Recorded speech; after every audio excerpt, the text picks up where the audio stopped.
আরে গরম বাবা নিজেই খেতে পারছে না, দেখতে পাচ্ছি না ধোয়া পুড়ে যাবে।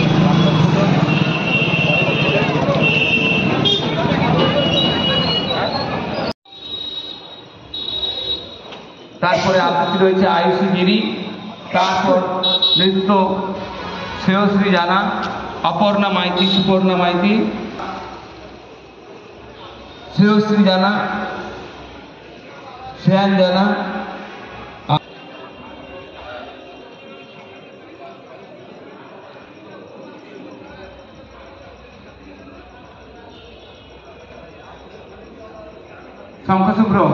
শঙ্কশুভ্রকে আমি মঞ্চে আহ্বান করছি।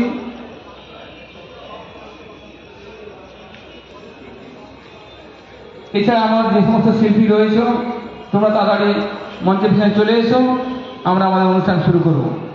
প্রথমেই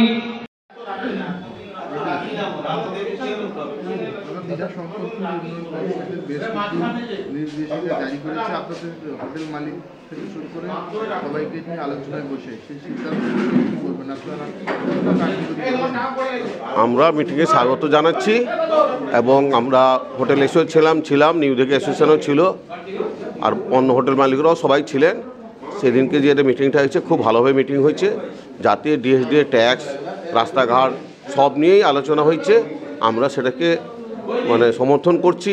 সবাই মিলে যদি আমরা ট্যাক্স দিই দীঘার উন্নয়নে কাজে লাগবে, আমরা তাতে সবাইকে বলেছি যাতে তা দেওয়া হোক, সেই জন্য আমরা মানতে বাধ্য হচ্ছি। স্বাগত পোর্টাল কতটা কার্যকরী হচ্ছে আপনাদের? আমরা তো দিচ্ছি, ধরুন ওল্ড দীঘায় 50% লোক দিচ্ছে, 50% দিচ্ছে না। এই নিয়ে তো ডিএম সাহেব অনেক কথা বললেন, কিন্তু এতে ব্যাপারে উনি ফাইন চালু করেছেন। সবাই যাতে এটা দেয় সেটা আমি রিকোয়েস্ট করবো সবাইকে। পরিষ্কার পরিচ্ছন্ন হওয়ার জন্য বিশেষ জোর দেওয়া হয়েছে আলোচনায়, ফাইনেরও ব্যবস্থা হবে যদি কেউ না মানে, সেটা নিয়ে। হ্যাঁ, আমাদের ডিএম সাহেব বলেছেন, আমাদের প্রেসিডেন্ট সাহেব সুশান্তবাবু সে একই কথা বলেছেন, আমরা যেভাবেও দীঘাকে পরিষ্কার রাখবো বদ্ধকর, সেজন্য সবাই মিলে যাতে কোনো জায়গায় নোংরা আবর্জনা না ফেলি, ডিএসডি ডাস্টবিনের গাড়িতে ফেলা হয়, ওরা রেগুলার আসবে, গাড়ি নিয়ে যাবে, সেটাও আমরা সবাইকে বলেছি। আমার নাম পরমেশ চন্দ্র, হোটেল শান্তিবা দীঘা। দাদা, নতুন বছরের প্রাক্কালে হোটেলিয়ার্স অ্যাসোসিয়েশনদের নিয়ে একটি বিশেষ সিদ্ধান্ত গ্রহণ হয়েছে। রুলস রেগুলেশন নতুনভাবে জারি হয়েছে, কি কি নিয়ম লাগু হয়েছে পর্যটকদের জন্য হোটেলের ক্ষেত্রে? গত 3 দিন আগে আমাদের সঙ্গে দীঘা শঙ্কর হোটেল অ্যাসোসিয়েশন এবং ডিএসডিএ এবং অন্যান্য সকল অ্যাসোসিয়েশন সকলকে নিয়ে আমাদের ডিএম সাহেব পূর্ণেন্দু মাঝি মহাশয় সহ সমস্ত আধিকারিকরা ছিলেন।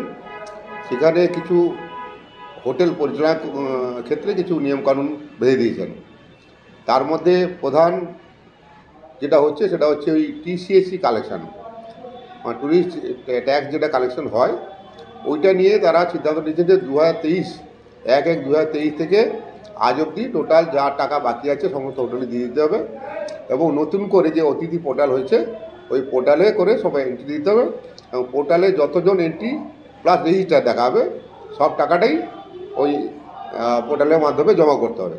যদি কেউ টাকা কম জমা করে তার জন্য পেনাল্টি হিসাবে 5,000 টাকা করে পার হেড বলা হয়েছে।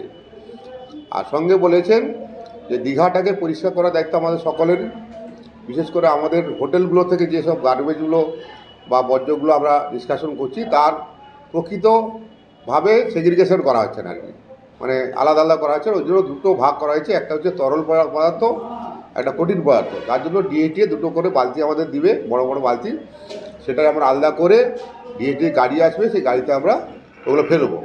আর যদি কোনো হোটেল মালিক এইগুলো সহযোগিতা না করে বা এইসব নোংরাগুলো যদি রাস্তাঘাটে ফেলে দেয় বা নালন্দাও ফেলে দেয়, তার জন্য 10,000 টাকার জরিমানা ধার্য করেছেন।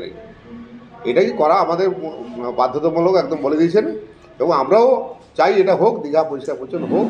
দীঘা যেভাবে সেজে উঠছে, আন্তর্জাতিক পর্যটন ক্ষেত্র গড়ে উঠছে, আগামী কদিন বাদেই তো আমাদের এখানকার সবচেয়ে বড় যেটা উৎসব হবে, জগন্নাথ মন্দির উদ্বোধন হবে 30শে এপ্রিল, মুখ্যমন্ত্রী মমতা ঘোষণা করেছেন। সেটা জন্য আগামী 30 তারিখের মধ্যে যত রাস্তাঘাট যাবতীয় যা কিছু আছে সবই মেরামত করা সহ নতুন করে রাস্তাঘাট তৈরি করা সবই হবে, সেই সিদ্ধান্ত হয়ে যায়। বর্ষ বরণ বর্ষ বিদায়।